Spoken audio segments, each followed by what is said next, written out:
పేరిట మీ అందరికీ షలోం. నా ప్రియమైన ఆధ్యాత్మిక కుటుంబ సభ్యులారా, ప్రభువైన యేసు క్రీస్తు అతి శ్రేష్టమైన నామములో మీకందరికీ నా హృదయపూర్వక ఉదయకాల శుభములు. ఈ ప్రశస్తమైన ఉదయవేళ దేవుడు మీతో ఒక అద్భుతమైన మాటను మాట్లాడాలని ఆశిస్తున్నారు. రాత్రి కాలమంతా మిమ్మల్ని ఆయన రెక్కల చాటున భద్రపరిచి ఒక నూతన దినాన్ని మీ జీవితంలో అనుగ్రహించిన ఆ సజీవుడైన దేవునికి మహిమ కలుగునుగాక. ప్రియులారా, ఈరోజు మీరు ఈ సందేశాన్ని వింటున్నారు అనంటే అది యాదృచ్ఛికము కాదు. మీ హృదయంలో ఉన్న ఆవేదనను, మీ మనస్సులో ఉన్న సంఘర్షణను చూసిన దేవుడు ఈ ఉదయమే మీతో వ్యక్తిగతంగా మాట్లాడాలని ఆయన ఆశ కలిగి ఉన్నాడు. మీ జీవితంలో ఉన్న ప్రతి చీకటిని తొలగించి ఒక నూతన వెలుగును నింపడానికి ఆయన సిద్ధముగా ఉన్నారు. ప్రియులారా, ఈరోజు దేవుడు మీ హృదయంలో ఒక అద్భుతమైన మార్పును తీసుకురాబోతున్నారు. మీరు ఎన్నో రోజులుగా ఎదురు చూస్తున్న ఆత్మీయ ఉన్నత స్థితిని, మనశ్శాంతిని ఈరోజు వాక్యము ద్వారా మీరు పొందబోతున్నారు.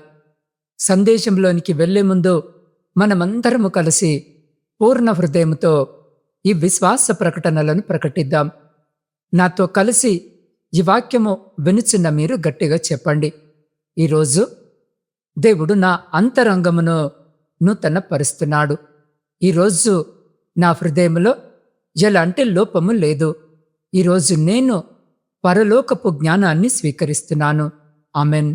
ప్రియులారా, ఈ ఉదయకాల సందేశము మీ హృదయానికి నూతన బలాన్ని, ఆశీర్వాదాన్ని కలిగిస్తుంది అని మీరు నమ్మితే వెంటనే ఈ వీడియోను లైక్ చేయండి. నా ఆధ్యాత్మిక కుటుంబంలో మీరు భాగస్వాములు కాకపోతే ఇప్పుడే నా ఛానల్ని సబ్స్క్రైబ్ చేసుకోండి. రండి, ఈ నూతన దినాన్ని దేవుని పాదాల చెంత చిన్న ప్రార్థనతో ప్రారంభిద్దాం. పరిశుద్ధుడా, ప్రేమగల మా ప్రియ పరలోకపు పరమ తండ్రి, మీ జీవము కలిగిన నామమును బట్టి స్తుతులు, స్తోత్రాలు, వందనాలు. అయ్యా, ఈ ఉదయకాల సమయమును బట్టి మీకు స్తోత్రాలు. అయ్యా, ఈ సందేశాన్ని వింటున్న మీ బిడ్డల హృదయాలను మీరు తాకండి. అయ్యా, ఈరోజు మీ వాక్యము ద్వారా మాతో మాట్లాడండి. మా ఆత్మీయ కన్నులను తెరవండి. అయ్యా, వాక్యాన్ని అందిస్తున్న నీ దాసుడనైన నన్ను నీ సిలువ చాటున మరుగుపరిచి వినగలిగే చెవులను, గ్రహించగలిగే హృదయము ప్రతి బిడ్డకు దయచేయమని యేసు నామములో ప్రార్థిస్తున్నాము మా పరమ తండ్రి. ఆమెన్. ప్రియమైన సహోదరి, సహోదరులారా, ఈరోజు ప్రభు మన కొరకు సిద్ధపరిచిన ఆ జీవము గల దేవుని వాగ్దానము మత్తయి సువార్త 7వ అధ్యాయము 1వ వచనము నుండి 7వ వచనము వరకు ఉన్న లేఖన భాగము. ఈ భాగములో ప్రభు మనతో అంటున్నాడు, మీరు తీర్పు తీర్చకుడి, అప్పుడు మిమ్మును గూర్చి తీర్పు తీర్చబడదు. దేవుడు మన నుండి ఒక ఉన్నతమైన ఆధ్యాత్మిక పరిపక్వతను కోరుకుంటున్నాడు. ఈ మాటలను పరమగురువైన యేసు క్రీస్తు ప్రభు కొండ మీద ప్రసంగంలో భాగముగా తన శిష్యులకు, అక్కడ కూడి ఉన్న వేలాది మంది ప్రజలకు ప్రకటించారు. అప్పటి యూద సమాజములో పరిసయ్యులు, శాస్త్రులు తాము మాత్రమే నీతిమంతులమని భావిస్తూ ఇతరుల జీవితాలపై ఎప్పుడు కఠినమైన తీర్పులను తీరుస్తూ వారిని తక్కువ చేసి చూసేవారు. అటువంటి క్లిష్టమైన ఆధ్యాత్మిక అంధకారములో ఉన్న సమాజానికి దేవుని రాజ్యం యొక్క అసలైన విలువలను, హృదయ అంతరంగాన్ని బోధించడానికి యేసు ప్రభు ఈ అద్భుతమైన సత్యాన్ని బయలుపరిచారు. ప్రియులారా, ఈ వాగ్దానం యొక్క అసలు ఉద్దేశము ఏమిటంటే, ఒక మనిషి దేవుని దృష్టిలో నీతిమంతుడిగా మారాలంటే ఇతరుల తప్పులను వెతకడము కాకుండా తనను తాను దేవుని వాక్యమనే అద్దములో చూసుకోవాలి. యేసు ప్రభు ఇక్కడ 4 ప్రాముఖ్యమైన విషయాలను చాలా సులభమైన ఉదాహరణలతో మనకు వివరిస్తున్నారు. మొదటిది, తీర్పు తీర్చని హృదయము. మనము ఇతరులను ఏ కొలతతో కొలుస్తామో మనకు కూడా అదే కొలతతో కొలవబడుతుందని హెచ్చరిస్తున్నారు. రెండవది, మన కంటిలో ఉన్న దూలమును ఎంచకుండా ఎదుటివారి కంటిలో ఉన్న నలుసును చూడటము. వేషధారణ అని చెప్తున్నారు. మూడవది, పరిశుద్ధమైన దాన్ని కుక్కలకు పెట్టవద్దని, ముత్యాలను పందుల ముందు వేయవద్దని, అంటే దేవుని జ్ఞానము వివేకముతో ఉపయోగించాలని బోధిస్తున్నారు.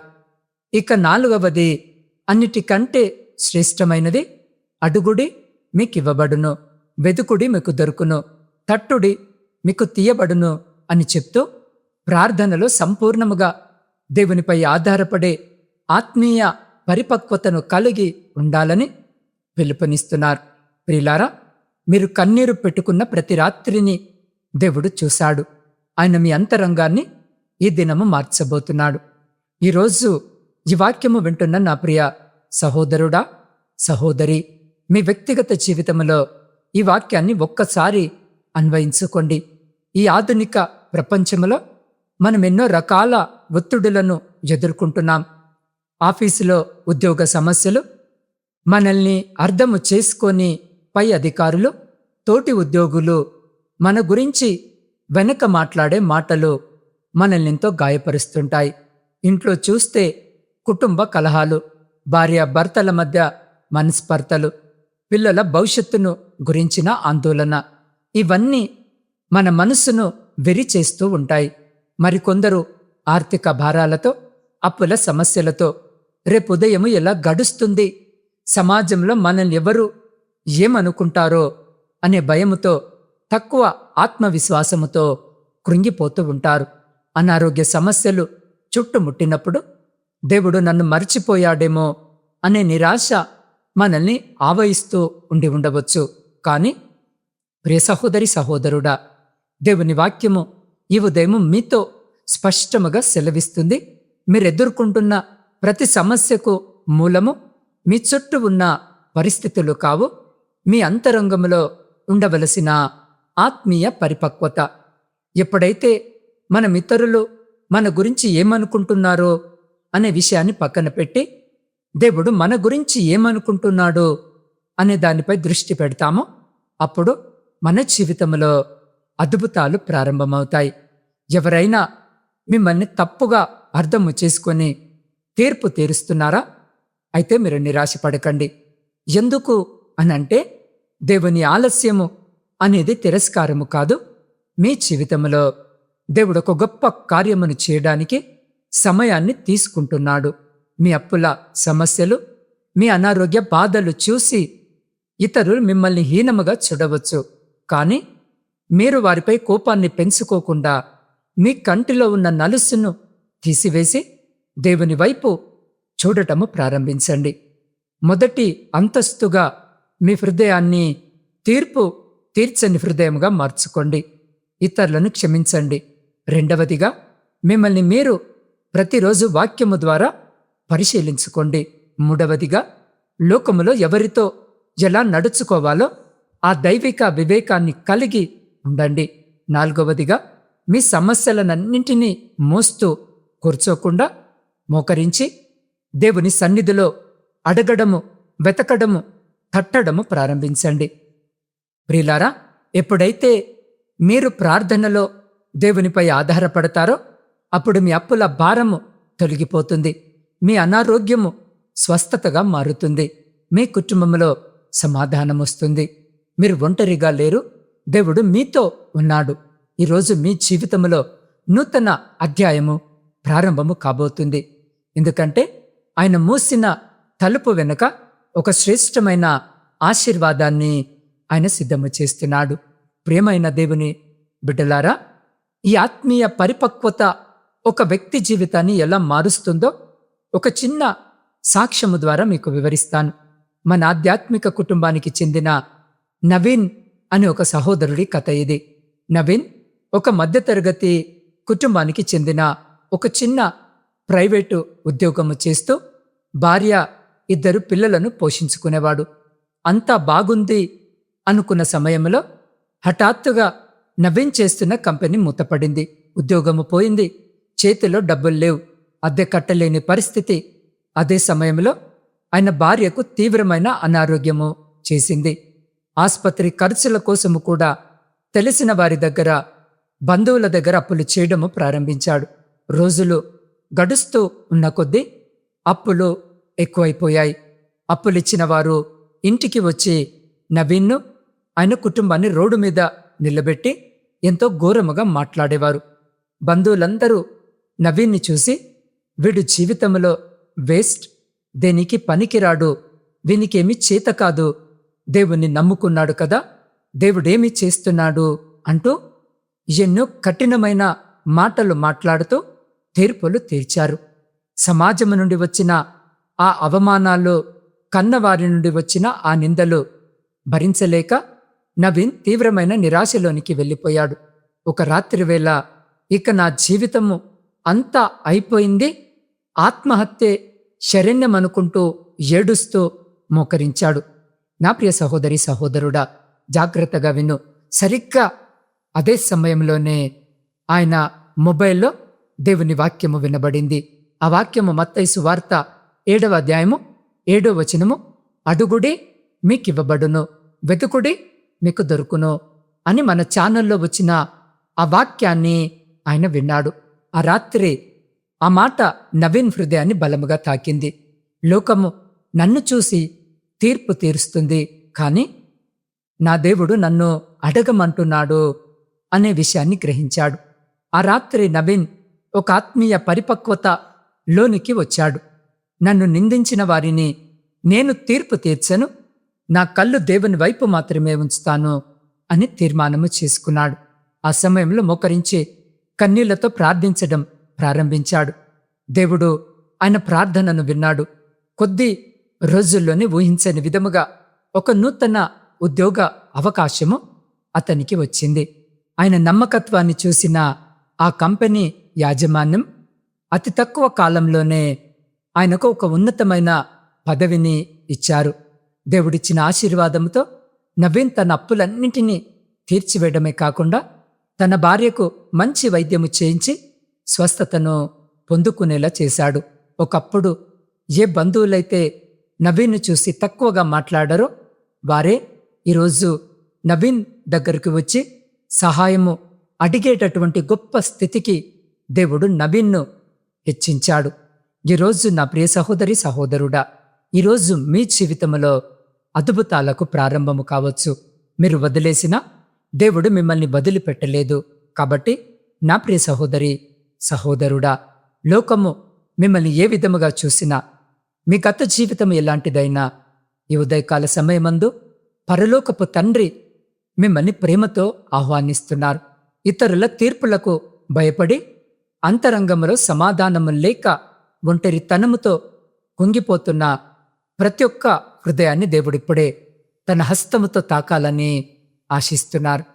మీ హృదయ కాఠిన్యతను, లోక సంబంధమైన ఆలోచనలను విడిచిపెట్టి దేవుడు కోరే ఆత్మీయ పరిపక్వతలోనికి రావడానికి మీరు సిద్ధముగా ఉన్నారా? ప్రభువా, నా కంటికి ఉన్న దూలమును తీసివేసి నన్ను నీ వలె మార్చండి.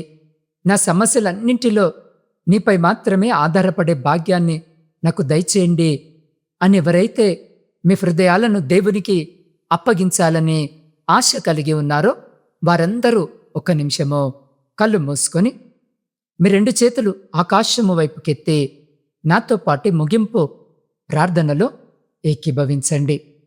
మహాపరిశుద్ధుడా, అత్యంత ప్రేమ స్వరూపుడవైన మా ప్రియ పరలోకపు పరమ తండ్రి, నీ ఘనమైన నామమునకు కోట్లాది స్తోత్రాలు నాయనా. అయా, ఉదయకాల సమయంలో మీ పాదాల చెంత చేరిన నా ఆధ్యాత్మిక కుటుంబ సభ్యులందరినీ మీరు జ్ఞాపకము చేసుకోండి తండ్రి.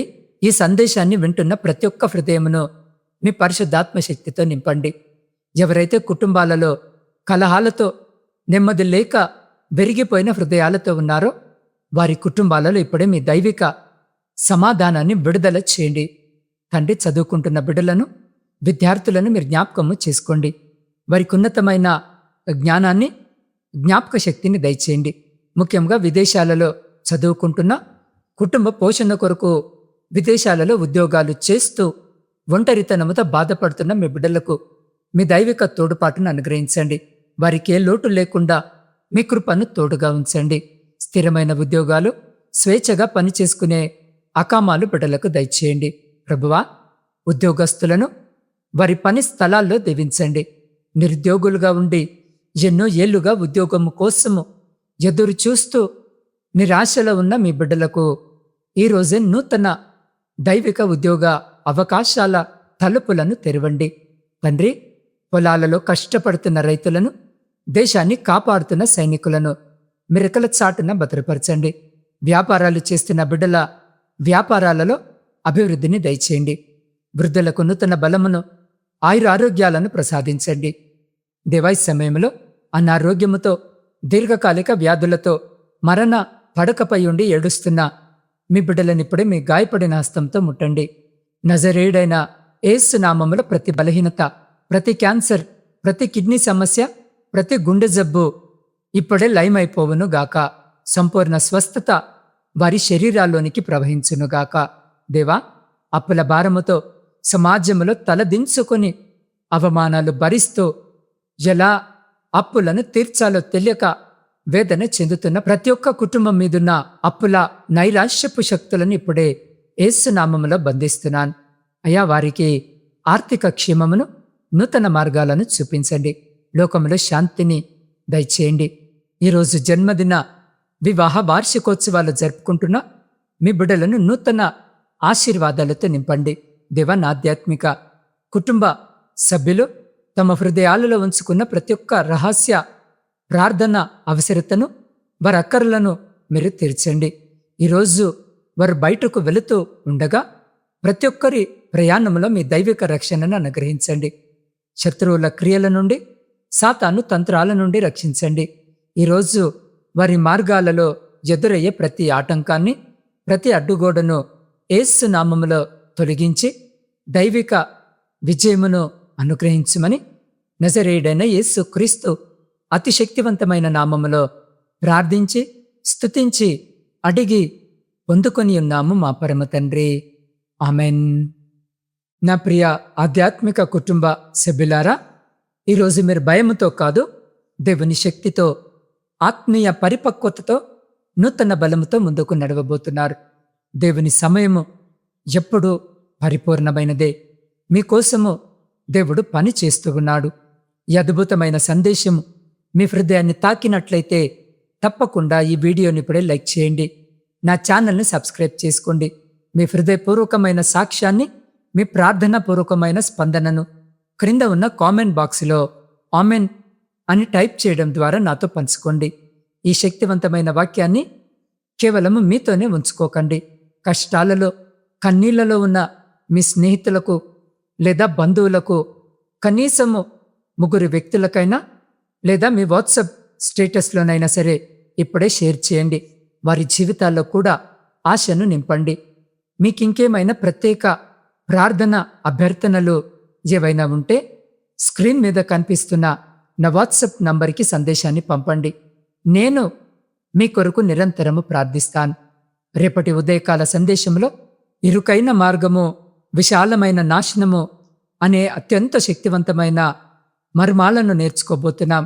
రేపు ప్రచురించబడే ఆ సందేశాన్ని అస్సలు మిస్ అవ్వకండి.